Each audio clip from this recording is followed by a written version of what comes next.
Bom, gente, hoje a nossa aula está lá no capítulo 13 da nossa apostila de arte, lá nas páginas 142 até a 149, tá? Onde a gente vai falar sobre as experiências musicais.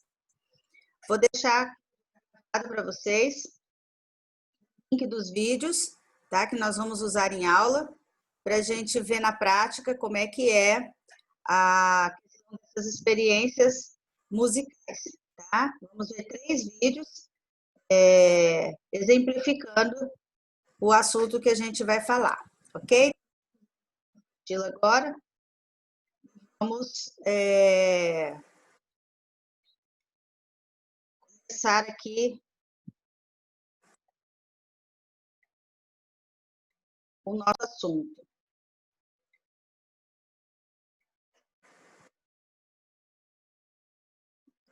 Aqui. Experiências musicais, né? O capítulo 13. Imagine-se ouvindo uma música, a fala de um amigo, um latido inesperado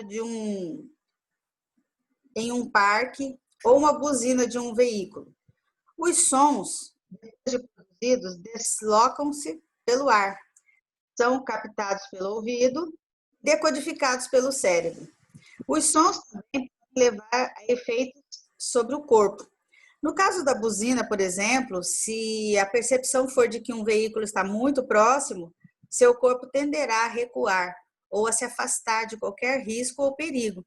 A mesma situação ocorrerá no caso do latido. Então, a gente, quando escuta um som, a nossa reação, né, é de criar em nós uma reação, né? Então, a gente logo se movimenta, logo já liga o sinal de alerta. No caso aqui, por exemplo, do cachorro, né, de um latido de um cachorro ou de uma buzina, né? Bom, mas há um tipo especial de som que leva a uma reação bem distinta como forma de arte: a música. Essa reação é manifestada naturalmente quando alguém ouve uma melodia e a acompanha com os pés, com as palmas, né, com balanço ou com outro movimento do corpo. Além disso, é possível experimentar emoções, bem-estar, alegria, tranquilidade ou outras sensações, dependendo do som musical que se escuta. Então, nesse capítulo, a gente vai ver um pouquinho, né, esses recursos musicais do nosso próprio corpo, ok? Aqui nós temos uma imagem, já dá uma dica aqui para nós, né? Porque a gente percebe que há um movimento nas pessoas, mas a gente não vê instrumento, né? Então, a gente já imagina que esse som aqui está sendo produzido aqui por eles mesmos, né? Vamos ver um pouquinho sobre isso. Temos um músico, né, que ele usa o corpo, né, como recurso musical. Então, é o Pedro Consorte, tá? Então, vamos ver aqui, ó. Usar o corpo como recurso sonoro e musical é uma ação chamada de percussão corporal, uma experiência compartilhada pelas áreas da música e da dança. Ao tratar desse tema, é importante observar aqui que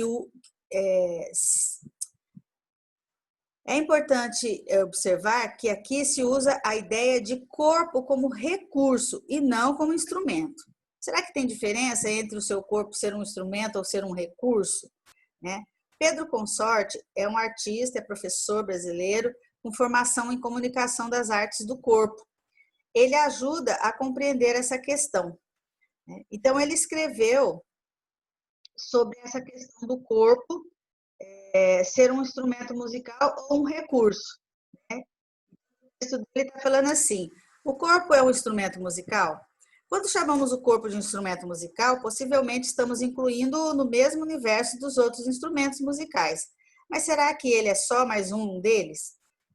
Dependendo de como usamos a terminologia, estaremos optando por valores diferentes. Por exemplo, se em vez de usarmos a palavra instrumento, usarmos a palavra recurso, estaremos transformando a visão de mundo atribuída ao corpo.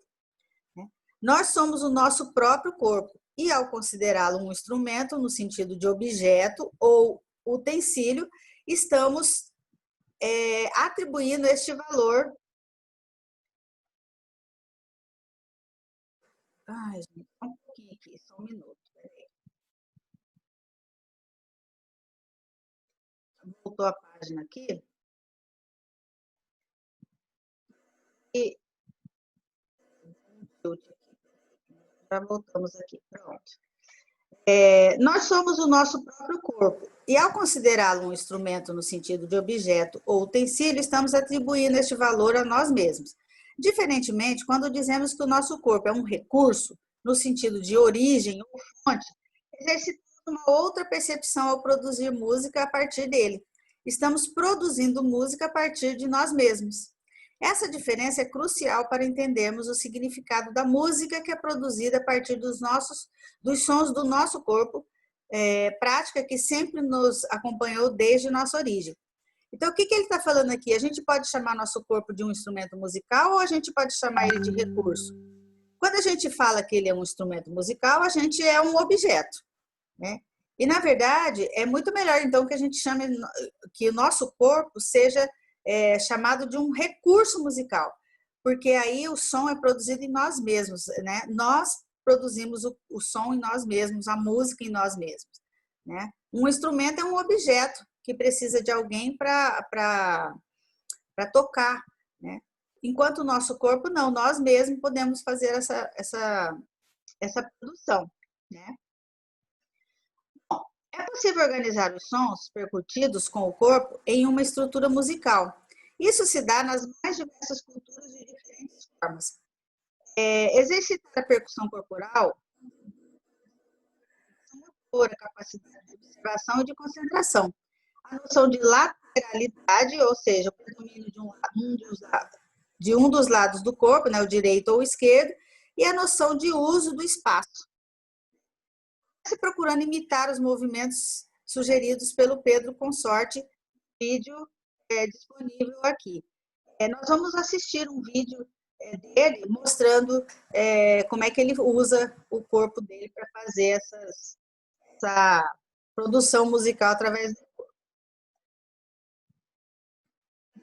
Nós também temos aqui, além desse Pedro Consorte, há outros brasileiros que trabalham com essa técnica. O grupo artístico Barbatuques. Ele alia movimentos com a percussão corporal e agrega efeitos de sons vocais. Ele foi fundado em 1995 pelo músico paulistano Fernando Barbosa, o Barba. O grupo conta com vários integrantes e propõe fazer música com batuques do próprio corpo. Nós também vamos assistir um vídeo eles fazendo uma apresentação. Esse aqui é o grupo que está acompanhando um violão, mas eles fazem o som a partir do som vocal, né, e do próprio corpo. Tá? Nós vamos assistir, inclusive, esse vídeo que tem essas duas músicas aqui, do Mário Marinheiro Som. Ok? Bom, vamos aqui, iniciando mais um pouquinho aqui.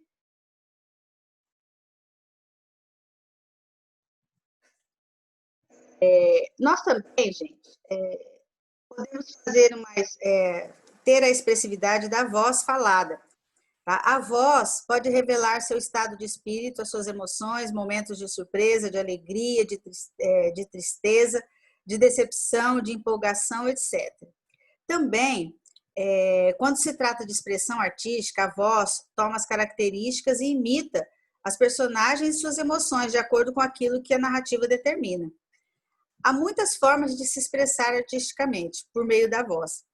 Fala, canto individual ou em grupo, leitura dramática, declamação, contação de histórias, locução, dublagem, jogral, representações teatrais, etc. Aqui a gente vai conhecer um pouquinho, hoje eu vou falar só de duas, e na próxima aula a gente vai continuar. Nós vamos falar do jogral. O jogral é um modo coletivo de recitar poemas ou narrar um texto poético. Os participantes se organizam em grupos e declamam as falas em conjunto, de modo harmonioso. A fala em conjunto, com modulação de intensidade em razão da junção de várias vozes, cria efeitos que valorizam a expressividade do texto.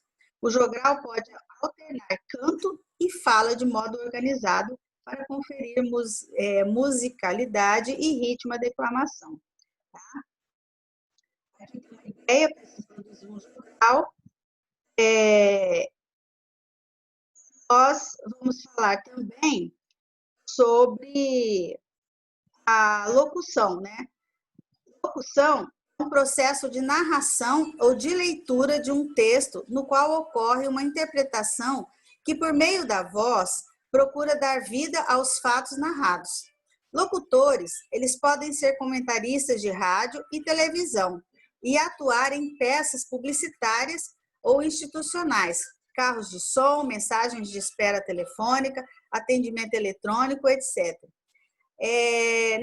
No caso da locução aqui, a gente consegue lembrar, por exemplo, o locutor, o que narra o futebol, nós vamos ver na próxima aula como é que funciona isso na prática, né? A gente também tem, por exemplo, nas lojas, às vezes, aquela voz, né, que faz a indicação de alguma coisa, né? Senhores clientes. Então, tem uma voz característica disso, né? Também a voz que é usada, por exemplo, na espera telefônica, né? Que fica narrando, falando aquelas informações enquanto a gente espera ser atendido, né? Para que o ouvinte possa compreender bem a narração, é preciso que a fala tenha clareza, boa dicção e pausas nos lugares adequados. Também é observar que nas últimas décadas, a locução evoluiu para um estilo mais natural, próximo da conversação informal. Ela representa, em muitos casos, o estilo pessoal do locutor ou até a locutora, certo? Na aula que vem, a gente vai conhecer um pouquinho sobre isso. Agora, nós vamos assistir vídeos para a gente entender um pouco sobre essa questão que nós falamos aqui no começo, sobre o corpo sendo um recurso musical, ok? Então, vamos lá. Nós podemos ver aí nesses vídeos, né, como que é possível a gente produzir música a partir do nosso próprio corpo, tá? Então, hoje, na nossa aula, nós conhecemos esses grupos aí e vimos como é possível, né? Como que a gente tem tantas possibilidades no mundo da arte, né? Inclusive de produzir música com o próprio corpo, ok? Então, hoje nós vamos ficando por aqui e na próxima aula a gente vai continuar falando sobre esse assunto. Até lá!